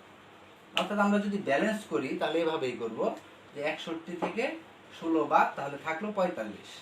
তারপর দেখো খ পাবে কত? 59। এই 59,000 টাকা খ পাবে প্রতিষ্ঠানের কাছে। প্রতিষ্ঠান তার কাছে কি কি পাবে? 16 পাবে। তাহলে প্রতিষ্ঠান যদি তার কাছে 16 পায় তাহলে তার থাকে কত পাওনা প্রতিষ্ঠানের কাছে? তার প্রতিষ্ঠানের কাছে পাওনা থাকে 43,000 টাকা। তারপর দেখো গ পাবে কত? 59,000 টাকা প্রতিষ্ঠানের কাছে। প্রতিষ্ঠান তার কাছ থেকে কেটে রাখবে কত? 16 টাকা। তাহলে সেও পাবে কত টাকা প্রতিষ্ঠানের কাছে? 43,000 টাকা। তাহলে এই যে ব্যালেন্সটা আমরা নির্ণয় করলাম, আমরা জানি আমরা ব্যালেন্স নির্ণয় করতে হলে কি করতে হয়? যেই পাশে যোগফলটা বেশি আগে সেটি লিখতে হয়, তারপর সেটিকে আমরা বসাবো সেম এভাবে। তারপর এখান থেকে আমরা যখন এইগুলো মাইনাস করব তখন এটা বের হবে। তখন এটাকে আমরা লিখব কি? Balance CD. এটা হচ্ছে ব্যালেন্স সিডি। এখানে একটি আইটেম বাদ পড়ে গেছে, সরি। সেটি হচ্ছে আমরা লাভ লোকসান আবন্টন হিসাবে ফাইনালি যে একটা রেজাল্ট পেয়েছিলাম বন্টনযোগ্য মুনাফা, অর্থাৎ মুনাফা কত ছিল? 30,000। সেই 30,000 মুনাফা আমরা বন্টন করে দিয়েছিলাম 3 জন অংশীদারদের মধ্যে, এবং সেটার শিরোনামেও কিন্তু আমরা লিখেছিলাম অংশীদারদের মূলধন হিসাব। তার মানে প্রতিষ্ঠান থেকে যে লাভ হয়েছে সেটি কারা পাবে? অংশীদাররা পাবে। তাহলে সে আইটেমটিও কিন্তু এখানে আসবে। অর্থাৎ এখানেও আমরা লিখব তখন যে বন্টনযোগ্য মুনাফা। তো বন্টনযোগ্য মুনাফা কত ছিল? আরও 10,000 করে ছিল। তাহলে 10,000 টাকা করে এখানে আসবে। তাহলে 10,000 করে এখানে আসলে এখানে হয়ে যাবে কত? 62। আমি একটু কারেকশন করে দিচ্ছি। বন্টনযোগ্য মুনাফা আসবে 10,000 করে। তাহলে এখানে হয়ে যাবে 62, এখানে হয়ে যাবে 60, এখানে হয়ে যাবে 60। আর তার থেকে যখন আমরা ব্যালেন্স করব তখন এই পাশে আসবে 46, এই পাশে আসবে 44, এই পাশে আসবে 44।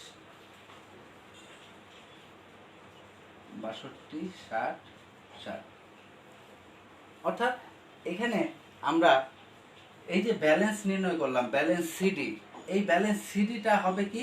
উক্ত মাসের শেষ তারিখে ডিসেম্বর 31 তারিখে ব্যালেন্স সিডি। এই সিডিটাকে আমরা আবার কি করব? এখানে আমরা বিডি করে নিয়ে আসব। এই পাশে আমরা আবার লিখব ব্যালেন্স বিডি। ব্যালেন্স বিডি নামে লিখে কত লিখব? 46, 44, 44। এইটা তোমাকে বোঝাচ্ছে যে ক প্রতিষ্ঠানের কাছে কত পাবে?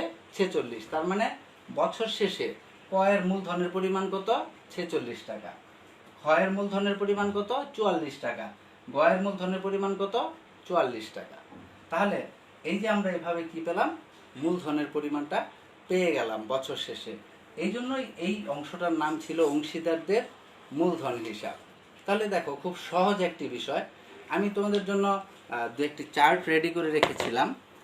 আমরা নেক্সট ক্লাসে একটি উদ্দীপক নিয়ে আলোচনা করব, অর্থাৎ সরাসরি আমরা একটি অঙ্ক হাতে কলমে করব, কিন্তু তার মধ্যে আজকে কিছু ইম্পর্টেন্ট বিষয় আমি তোমাদেরকে দেখাচ্ছি।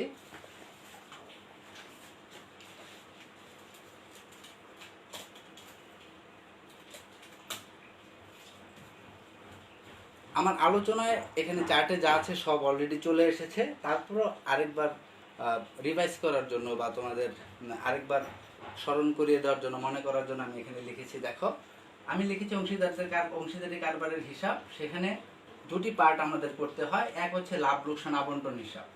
লক্ষ্য করো আমি যা বলেছি সেই আইটেমগুলো এখানে আছে কিনা।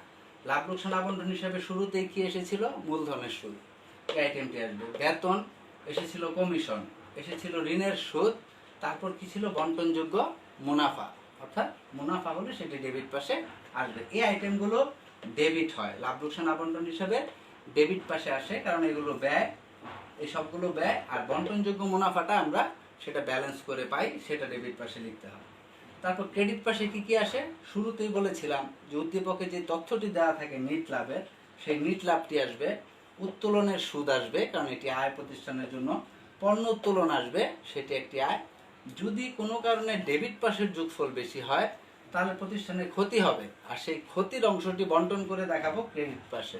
তো বন্টনযোগ্য ক্ষতি, যদি ক্ষতি হয় তাহলে সেটি আসবে। দ্বিতীয়ত অংশীদারদের মূলধন হিসাব, সেখানে কি আসবে? আমরা একটু আগে আলোচনা করেছি যে অংশীদারদের মূলধন হিসাবে ডেবিট পাশে, লক্ষ্য করো, আসবে উত্তোলন, তারপর লাভ লোকসান আবন্টন হিসাবের যে আইটেমগুলো।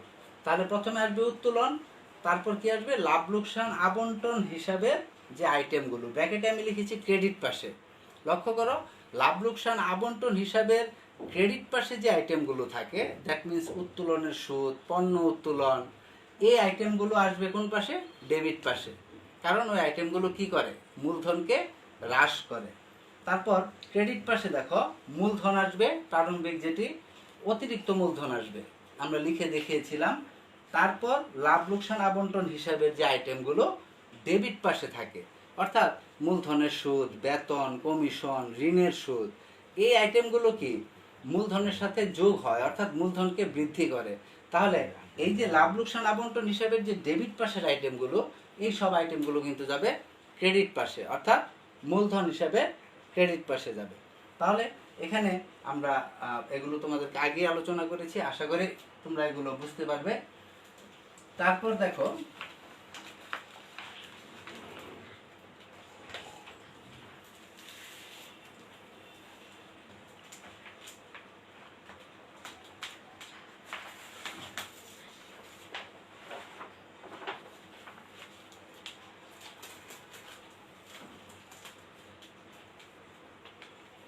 আরো কিছু বিষয়। ঋণের সুদের ব্যাপারে যদি পার্সেন্টেজ ও তারিখ উল্লেখ না থাকে তবে 6% হারে 6 মাসের সুদ ধার্য করতে হবে। যে ঋণের সুদের ব্যাপারে আমি আগেই বলেছি তোমাদেরকে, জাস্ট এখন দেখানো যে ঋণের সুদের ব্যাপারে, ঋণ যদি নেওয়া হয়ে থাকে তাহলে অবশ্যই ঋণের সুদ দিতে হবে। আর ঋণের সুদ যদি দিতে হয় তাহলে সেই ক্ষেত্রে আমাদের কি করতে হবে? কত পার্সেন্ট হারে আমরা ধরবো সেটা নীতিমালায় বলা আছে। 6% হারে 6 মাসের সুদ ধরতে হবে, যদি সময়ের কথা উল্লেখ না থাকে। আর যদি সময় উল্লেখ করে দেওয়া থাকে তাহলে 6% হারে যত সময়ের জন্য ঋণ নেওয়া হবে তত সময়ের জন্য ধার্য করতে হবে। মূলধনের সুদের কথা বলা হলে অতিরিক্ত মূলধনের উপর তারিখ অনুযায়ী সুদ হবে। অর্থাৎ যখন মূলধনের সুদ ধার্য করতে বলবে তখন মূলধনের সুদ ধার্য করার ক্ষেত্রে আমরা জানি প্রারম্ভিক মূলধন যেটা, সেটা তো বছরের শুরুতেই দেওয়া হয়, তাহলে তার উপর 12 মাসের সুদ হবে। কিন্তু কোনো অংশীদার যদি বছরের মাঝামাঝি সময়ে আরও কিছু অতিরিক্ত মূলধন দেয় তাহলে তার উপর কিন্তু 6 মাসের সুদ ধার্য করতে হবে, কারণ সেই মূলধনটা সারা বছর প্রতিষ্ঠানে ছিল না। এই কথাটি মাথায় রাখতে হবে। কোনো আইটেম সমন্বয় বা ডেবিট বা চার্জ করার পর নিট লাভের পরিমাণ দেওয়া থাকলে, অর্থাৎ যদি বলা হয়ে থাকে বেতন ডেবিট করার পর বা বেতন সমন্বয় করার পর বা বেতন চার্জ করার পর মূলধনের নিট মুনাফার পরিমাণ দাঁড়ায় এত, তার মানে বুঝতে হবে যে অলরেডি বেতনটিকে কি ডেবিট করা হয়ে গেছে, অলরেডি বেতনটিকে চার্জ করা হয়ে গেছে বা অলরেডি বেতনটি দেওয়া হয়ে গেছে। তাহলে সেই ক্ষেত্রে বেতনটি যদি দেওয়া হয়ে থাকে তা তো অবশ্যই প্রতিষ্ঠানের জন্য একটি ব্যয়, তাহলে লাভ লোকসান আবন্টন হিসেবে ডেবিট পাশে কিন্তু অবশ্যই আসবে। কিন্তু যেহেতু বেতনটি অলরেডি চার্জ করা হয়ে গেছে বা দেওয়া হয়ে গেছে বা সমন্বয় করা হয়ে গেছে, তাহলে এটি কিন্তু অংশীদারদের মূলধন হিসাবে যাবে না, কারণ অংশীদাররা কি এটি নগদে উত্তোলন, যদি সমন্বয় বা ডেবিট বা চার্জ করার পর নিট লাভের পরিমাণ বলে তাহলে সেটি তোমার ইসেতে আসবে না, লাভ লোকসান আবন্টনে আসবে না। যে চার্জ করার পর দেওয়া থাকলে উক্ত আইটেম সমূহ লাভ লোকসান আবন্টনে যাবে না, কারণ অলরেডি এটিকে ডেবিট করা হয়েছে, তাহলে আমি লাভ লোকসান আবন্টনে আবারও এটিকে ডেবিট করব না। অলরেডি এটিকে সমন্বয় করা হয়ে গেছে, তাহলে এটিকে আবার আমি সেটিকে খরচ হিসাবে দেখাবো না। ঠিক আছে? তবে যদি সেই বেতনটি ডেবিট বা সমন্বয় করা হলেও যদি সেটি তারা নগদে না উত্তোলন করে থাকে, সেই বেতনটি যদি অংশীদাররা নগদে না নিয়ে থাকে, তাহলে অংশীদারদের মূলধন হিসাবে যাবে। আবার যদি নগদে উত্তোলন করে ফেলে, তাহলে তো আর তারা পাবে না, সেটি মূলধনের সাথে আর যোগ হবে না। তারপর অংশীদারগণ বেতনের টাকা নগদে উত্তোলন করলে, মাত্র যেটি বলছিলাম আমি, তা লাভ লোকসান আবন্টনে আসবে। যদি নগদে বেতন উত্তোলন করে ফেলে, তাহলে ব্যয় হিসাবে লাভ লোকসান আবন্টনে সেটি যাবে। কিন্তু যেহেতু তারা আর এই টাকাটি পাবে না, মূলধন হিসাবে, অংশীদারদের মূলধন হিসাবে মনে রাখতে হবে যে অংশীদাররা, আমি বলেছি কে কত টাকা পাবে প্রতিষ্ঠানের কাছে, পাবে, এই কথাটি মনে রাখতে হবে। যা অলরেডি পেয়ে গেছে তা কিন্তু অংশীদারদের মূলধন হিসাবে আসবে না। যা কিছু তারা পাবে সেটি মূলধনের সাথে যোগ করে দেখাতে হবে।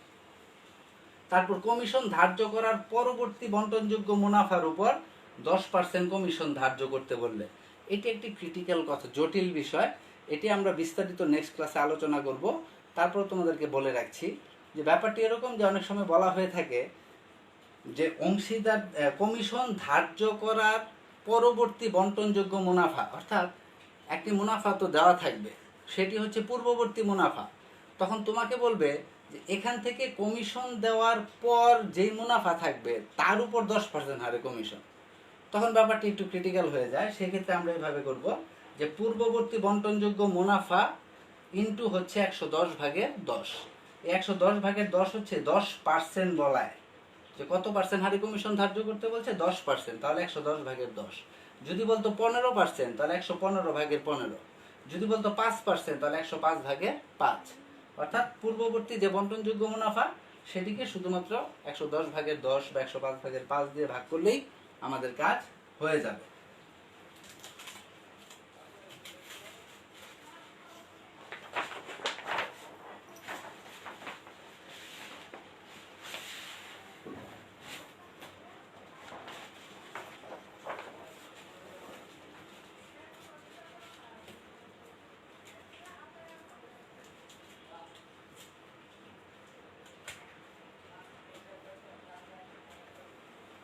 উত্তোলনের সুদের যে ব্যাপারটি, সেই ক্ষেত্রে বেশ কিছু নিয়ম আছে, সেই জন্য আজকে আর আমি সেটি দেখালাম না, নেক্সট ক্লাসে আমি বিস্তারিত সেটি দেখাবো। এখন শুধুমাত্র তোমাদেরকে আমাদের লাভ লোকসান আবন্টনের ছক এবং অংশীদারি মূলধন হিসাবে ছকটি কেমন হয় সেটি দেখিয়েই শেষ করব। দেখো, লক্ষ্য করো, এখানে ইমা, লিমা ও সীমা এই তিনজনের লাভ লোকসান আবন্টন হিসাবের একটি ছক তৈরি করা হয়েছে। তারপর আমাদের লিখতে হবে যে 2019 সালে 31শে ডিসেম্বর সমাপ্ত বছরের জন্য, অর্থাৎ যেই তারিখে অঙ্কটি থাকবে। তারপর আমরা একটি ছক করব। সেই ছকে দেখো আমাদের দুটো পাশ থাকবে, একটি ডেবিট, একটি ক্রেডিট। ডেবিট পাশে আমরা লিখব বিবরণ, বিস্তারিত টাকা, তারপর টাকা। আমরা বলেছি অঙ্কটি করার সময় দেখিয়েছি একটু আগে যে ক, খ, গ মূলধনের সুদ ধরো তিনজন 5,000 5,000 5,000 করে পাবে, সেক্ষেত্রে আমরা বিস্তারিতর ঘরে লিখব 5,000 5,000 5,000। টোটাল কত? মূলধনের সুদ 15,000, সেটি ফাইনালি আমরা এই টাকার ঘরে লিখব। ঠিক এভাবে বিবরণ, বিস্তারিত টাকা, টাকা। আবার ক্রেডিট পাশেও বিবরণ, বিস্তারিত টাকা, টাকা, অর্থাৎ সেম ঘরটি হবে। ডেবিট পাশের আইটেমগুলো এখানে লিখবো, ক্রেডিট পাশের আইটেমগুলো আমরা এখানে লিখব।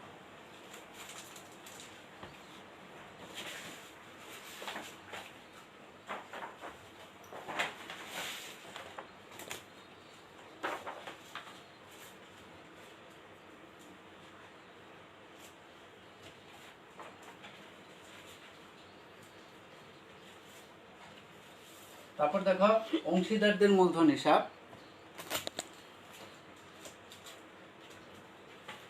অংশীদারদের মূলধন হিসাবটি কেমন হবে আমরা বোর্ডে একটু আগে দেখিয়েছিলাম যে এখানেও দুটো দিক থাকবে, একটি হচ্ছে ডেবিট, আরেকটি হচ্ছে ক্রেডিট। দুটো দিক থাকবে, দুটো দিকেই সমান সংখ্যক কলাম থাকবে।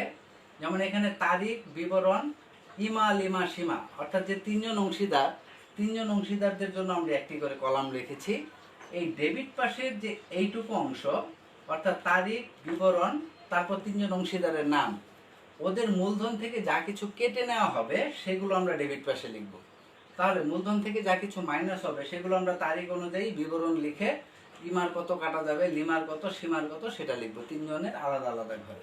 ঠিক একইভাবে ক্রেডিট পাশে আমরা তাদের মূলধন ইমার কত, লিমার কত, সীমার কত সেটি লিখবো, প্লাস হচ্ছে এই মূলধনের সাথে যে যে আইটেমগুলো যোগ হবে সেগুলো আমরা এখানে বিবরণ দিয়ে দিয়ে লিখবো। তারপর শেষে আমরা এটা ব্যালেন্স তৈরি করব। তাহলে দেখো আমরা এখানে আসলে খুব অল্প সময়ে একটি মাত্র ক্লাসে, খুবই অল্প সময়ে একটি মাত্র ক্লাসে আমরা যতটুকু আলোচনা করেছি, আশা করি, আমার বিশ্বাস যে তোমরা এর বেসিক যে বিষয়গুলো সেগুলো সম্পর্কে একটা সুস্পষ্ট ধারণা পেয়েছ। আমরা একটা ক্লাসে 1 ঘন্টায় তো আর পণ্ডিত হতে পারবো না, কিন্তু আমরা যদি কি করতে হবে বা কিভাবে করতে হবে বা এই অঙ্কটি আমরা কেন করব সেটি যদি উপলব্ধি করতে পারি বা অনুধাবন করতে পারি, তাহলে কিন্তু আমাদের জন্য এই অঙ্কটি করা খুব সহজ হয়ে যাবে। আমরা আজকে যদি এখন এইটুকু জ্ঞানের উপর ভিত্তি করে নিজেরা যদি একটু ইমপ্লিমেন্টেশনে যাই, আমরা যদি বাসায় চেষ্টা করি একটি দুটি অঙ্ক করতে, আমার বিশ্বাস অনেকেরই অঙ্কটি হয়ে যাবে। আর যাদের হবে না তাদের হয়তো বা 5% গ্যাপ থাকতে পারে। তাহলে তুমি যখন কাজটি করতে যাবে তখন যদি তোমার 5% গ্যাপ থাকে, তাহলে তুমি জেনে যাচ্ছ যে তোমার 95% কমপ্লিট হয়েছে এবং তোমার কোথায় গ্যাপ রয়েছে। তাহলে সেই গ্যাপটুকু নিয়ে যখন সামনের ক্লাসে আমরা আলোচনা করব তখন কিন্তু তোমার সহজেই 100% কমপ্লিট হয়ে যাবে। কিন্তু তুমি যদি আজকের এই আলোচনার উপর ভিত্তি করে বাসায় কোনো প্রকার কাজ না করো, অর্থাৎ সামান্যতম প্র্যাকটিস না করো, তাহলে কিন্তু তোমার জন্য আবার নেক্সট ক্লাসে সেটি নতুন মনে হবে বা একটু জটিল মনে হবে। কাজেই প্র্যাকটিস করতে হবে। অঙ্কের ক্ষেত্রে প্র্যাকটিসের কোনো বিকল্প নেই। আমি বলেছি প্রতিদিন যাই শিখবে, যতটুকুই শিখবে সেটি ইমপ্লিমেন্ট করার চেষ্টা করবে। আর সেটি ইমপ্লিমেন্ট করলেই তুমি কতটুকু পারো আর কতটুকু তোমার অজানা সেটি কিন্তু বের হয়ে আসবে। সমস্যা যদি আমরা চিহ্নিত করতে না পারি তাহলে কিন্তু সমাধান কোনোদিনও সম্ভব হবে না। আর এই অঙ্কটি আমি বলেছি যে পরীক্ষার অবশ্যই আসবে এবং এই অবশ্যই আসা অঙ্কটি আমরা খুব অল্প সময়ের মধ্যে খুব সহজে আনসার করতে পারবো। মজার ব্যাপার হচ্ছে বইতে যদি 20টা অঙ্ক থাকে, এই 20টা অঙ্কের মধ্যে তুমি আমি যে আইটেমগুলো দেখিয়েছি সবগুলো আইটেম পাবে, এগুলো কমন। একই অঙ্ক, একই উদ্দীপক, মানে অর্থাৎ জাস্ট কোথাও পরিমাণটা চেঞ্জ হচ্ছে, কোথাও নামটা চেঞ্জ হচ্ছে, কিন্তু মূল বিষয়টা দেখবে একই রকম থাকবে। এই অঙ্কের কিছু ভিন্নতা রয়েছে, কিছু এক্সেপশনালিটিস রয়েছে, যেগুলো আমি নেক্সট ক্লাসে উদ্দীপকের মাধ্যমে আলোচনা করে দিব। আশা করি তার জন্য তোমরা আজকে নিজেরা একটু প্র্যাকটিস করে নিজেদেরকে একটু ডেভেলপ করে রাখবে, যেন নেক্সট ক্লাসের সেই ডিফিকাল্টিসগুলো আমাদের সহজেই করতে পারি আমরা। তো আজকে আলোচনা আর দীর্ঘায়িত করলাম না। একদিনের বেশি যদি মাথায় ঢুকাতে চাই তাহলে আবার কিছুই থাকবে না। তো সেই জন্য আজকে এই পর্যন্তই। তোমরা নেক্সট ক্লাসে একটা সুন্দর প্রিপারেশন নিয়ে আবারও এই একই সময় আমরা বুধবার দিন আমাদের ক্লাস, আমরা সেই সময় তৈরি থাকব। আশা করব যে নেক্সট ক্লাসে আমরা অংশীদারি কারবারের বেশিরভাগ অংশটি শেষ করে দেব। এটার জন্য ন্যূনতম 3টি ক্লাস প্রয়োজন। তো আমরা যদি নেক্সট ক্লাসে সেই এক্সেপশনালিটিসগুলো নিয়ে ক্লিয়ার করে ফেলতে পারি তাহলে ভালো। আর তাহলে আমরা লাস্ট ক্লাসটাতে শুধুমাত্র একটা টোটাল একটা, মানে আমরা মূল যে বিষয়গুলো অংশীদারি কারবারের সেই বিষয়গুলো নিয়ে আলোচনা করব, জাস্ট হচ্ছে একটা ফিনিশিং দেব। আদারওয়াইজ 2টা ক্লাসে আমরা বাকি যে বিষয়গুলো রয়েছে সেগুলো ঠিকঠাক মতো শেষ করে ফেলব। তো সেই পর্যন্ত সবাই সুস্থ থাকো, ভালো থাকো, সুন্দর থাকো। দেখা হবে আগামী ক্লাসে। ধন্যবাদ সবাইকে।